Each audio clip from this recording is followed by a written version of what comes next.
The magic of Disney is built on dreams. But behind the curtain of fairy tales and fireworks, there are shadows that don't make it into the commercials. Families arrive in droves, brimming with anticipation. Laughter bubbles through the air. Music plays on loop. Mascots dance in the sun, and parents grip stroller handles while snapping memories on their phones. The air smells like sugar, sunscreen, and nostalgia. It's a carefully crafted illusion, one designed to comfort, dazzle, and disarm. But illusions, no matter how bright, can hide the darkest intentions. Buried beneath this billion-dollar wonderland was a quiet custodian. A man in his 40s, ordinary in every sense. Neutral face, modest frame, uniform always tucked and neat. He swept the streets with clockwork efficiency, emptied bins with robotic rhythm, smiled just enough to appear pleasant. No one ever looked at him twice. That's exactly what he counted on. He was invisible. And in that invisibility, he thrived. For years, he worked under the radar, clocking in and out without incident. But beneath the badge and broom was a man rotting from the inside. Because this wasn't just a job to him, it was a hunting ground. Every morning, as he pinned on his ID and pocketed his phone, he wasn't thinking about sanitation. He was plotting his next violation. Hey, it would be nice to have you with us on this channel. Please kindly click on the subscribe button now to join us on Crime Whispers. Turn on your notifications and leave us a like. He began small, a photo here, a glance there. But curiosity turned to obsession. The crowds provided cover, the costumes provided distraction, and the endless flow of unsuspecting girls and women provided the perfect supply. He started filming them. He wasn't bold about it, not at first. He kept the phone low, barely visible behind his pushcart. He targeted guests standing still, those waiting in line, pausing to take pictures, tying shoelaces, or adjusting children in strollers. With the camera angled upward, he'd capture upskirt videos, shorts, skirts, swimsuits, anything that fed the sickness in his mind. He justified it to himself as a collection, a private indulgence, a secret nobody would ever know about. And for a while, they didn't. The recordings were neatly labeled and hidden in a folder on his personal device. Hundreds of them, young women, teenage girls, even children. It was methodical, calculated, depraved. But predators always get comfortable, and comfort makes them sloppy. It all began to unravel because of a single misstep. One afternoon, while assigned to a busy walkway near one of the water rides, he spotted a young woman in a sundress. She stood alone, scanning the crowd for her friends, in fact holding a map in one hand and an ice cream in the other. He moved in, slowly, casually, like he was simply doing his job. He pushed his cart past her, lowered his phone just enough, and aimed. But this time, someone saw. Not the girl, but a mother nearby, holding her toddler. She caught the angle of his phone, the strange way he moved, and the way he lingered. Something clicked. It didn't feel right. At first, she told herself not to jump to conclusions, but her gut screamed otherwise. She reported him. Security reviewed surveillance footage. They watched the custodian's route. They zoomed in on how he moved through the crowds, on how his phone stayed angled low near women and girls, never for more than a few seconds. Just enough time to capture what he wanted. He was pulled aside at the end of his shift, calmly, politely, with that same fake magic in the air. Behind closed doors, the charm dropped. He was confronted, and at first he denied everything.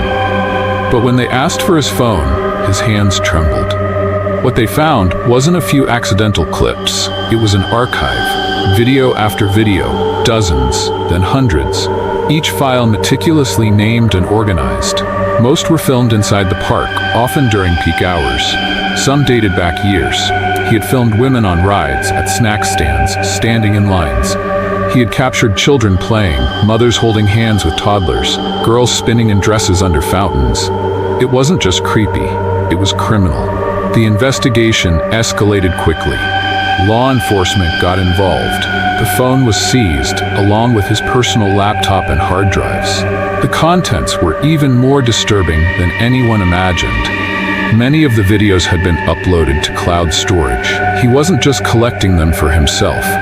He was sharing them. What do you think about this tragic event? Please leave your thoughts in the comment section and tell us where you are watching from. Your engagement helps us grow this channel.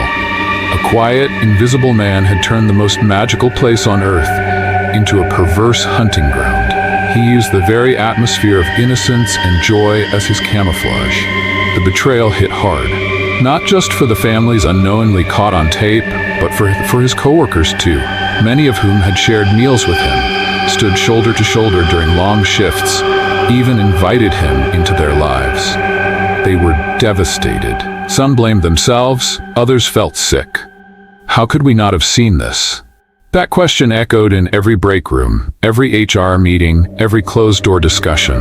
Because the truth was, they couldn't have. He was meticulous. He was forgettable. He'd learned how to shrink himself into the background. But while he could fade from view, the damage he caused left a permanent scar. As news of the case broke, panic spread fast. The park moved to contain the damage. Internal memos were sent, staff were pulled into emergency briefings. PR teams prepped statements that said all the right things. Words like safety, trust, violation of values. But no scripted statement could silence the outrage bubbling just beneath the surface. The internet took it viral. Headlines screamed betrayal. Parents scoured vacation photos, wondering, was he there? Was my daughter filmed? Was my wife targeted?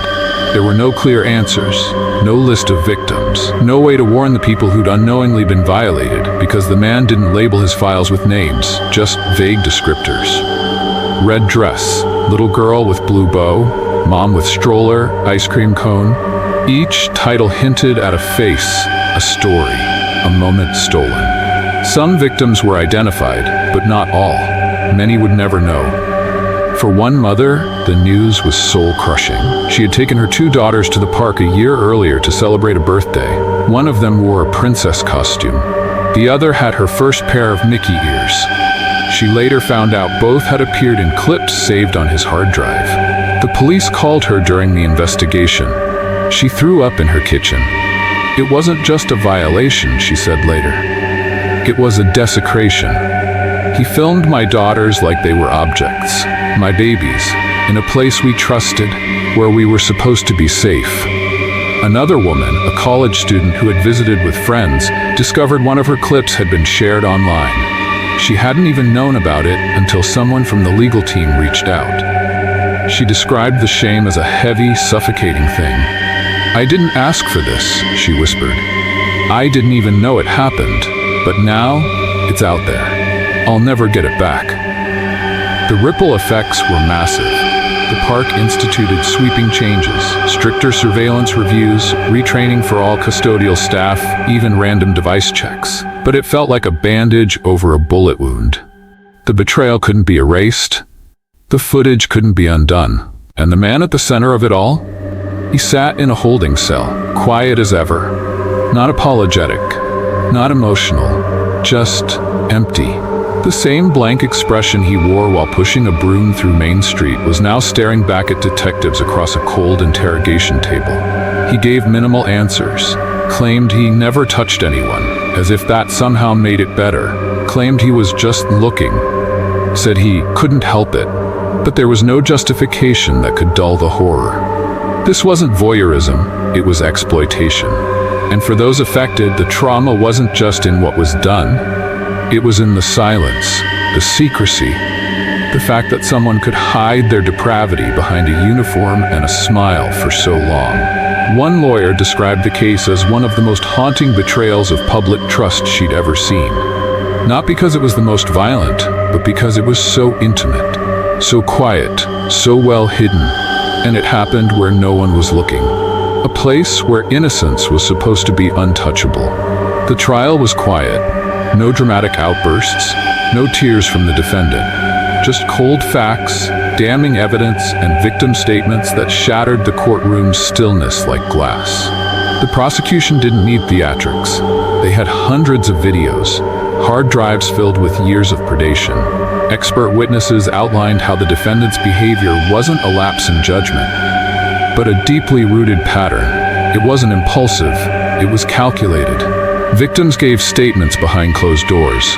Others chose to face him in court. One father stood up and spoke with trembling fury.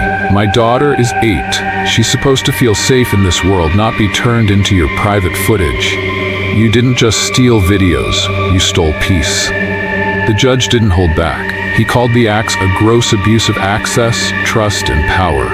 He compared it to poisoning a well everyone drank from.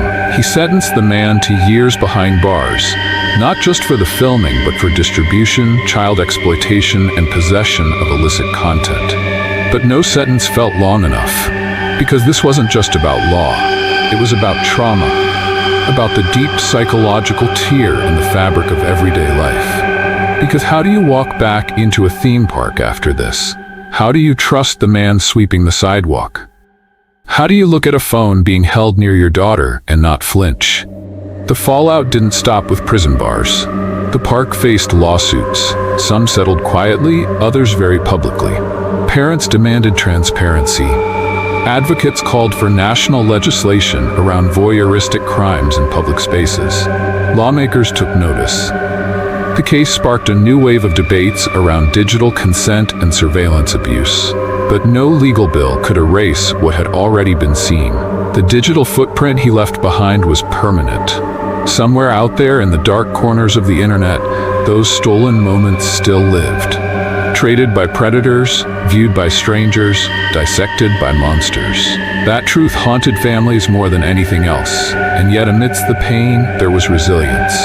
Some of the victims chose to speak out, not for attention, but for awareness. They wanted others to know it could happen anywhere, by anyone, even the ones who seem invisible. They warned other parents, they educated schools, they turned grief into action. One mother, the same one who had gotten a phone call from detectives, now volunteers with an online safety group. She speaks to schools and church groups about what happened, about what to watch for, about how to spot the ones hiding in plain sight. "It's not about scaring people," she says. "It's about protecting them. I didn't get that chance, but maybe someone else can." Her voice shakes, but it's steady, strong, because at the heart of this tragedy is a terrifying truth. Monsters don't always wear masks. Sometimes they wear name tags. Sometimes they clean up trash. Sometimes they wave and smile and blend in so perfectly that the world doesn't blink until it's too late. And in the place where dreams are sold and innocence is celebrated, one man turned it all into a nightmare. He's behind bars now, forgotten by most, but the families he hurt, they'll never forget. Because he didn't just break the rules, he broke something sacred. Thanks for watching Crime Whispers.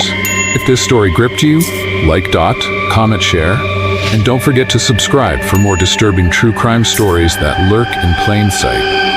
Thanks for watching, and see you in the next video.